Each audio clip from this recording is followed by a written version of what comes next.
Hello everyone, welcome to my mini vlog. તો આજે આપણે બનાવીશું લેટસનો હાંડવો. તો હું ઘંટી છાપ હાંડવાનો લોટ યુઝ કરું છું. તો 3 વાડકી ઘંટી છાપ હાંડવાનો લોટ લઈ લઈશું.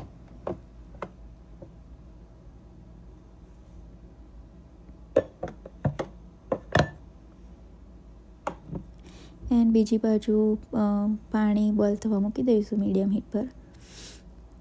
પછી તેલથી એને મોઈ લઈશું. પહેલાં આપણે એને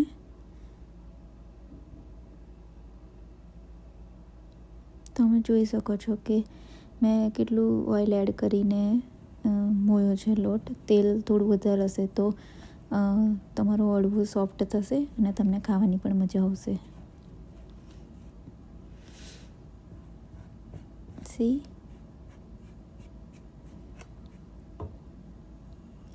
પછી આપણે એમાં પાણી એડ કરી દઈશું.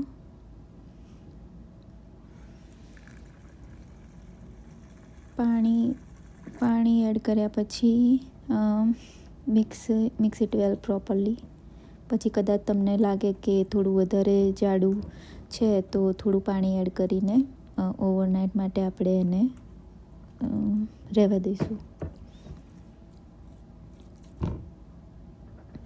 અને તેમાં છેલ્લે તમે મેથીના દાણા કાં તો પછી મેથીનો પાવડર જે યુઝ કરતા હોય એ નાખીને ઓવરનાઇટ માટે રહેવા દઈશું.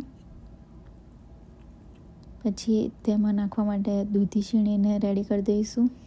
લીલા મરચાં, ગાર્લિક, આદુ મરચાં કે તમે આદુ જે રીતે ખાતા હોય એ રીતે, લેટસ, દહીં, મરચાં, ગાર્લિક, દૂધી, સોલ્ટ એન્ડ થોડી શુગર એડ કરીને આપણે મિક્સ ઇટ વેલ કરી લઈશું પ્રોપરલી. જોઈ શકો છો તમે કન્સિસ્ટન્સી. પછી બીજી સાઈડ આપણે એનો વઘાર માટે તેલ મીડિયમ હીટ પર મૂકી દઈશું. પછી તેમાં રાઈ, તલ અને લાલ સૂકા મરચાંનો વઘાર કરીને રેડી કરી લઈશું.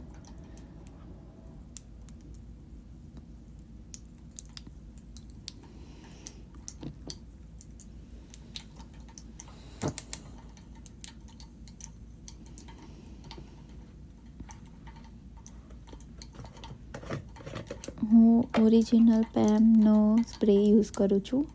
બિફોર જે આપણે ટ્રે કે પ્લેટ રેડી કરવાના હોય એ પહેલાં સ્પ્રે કરી દઈશું. અને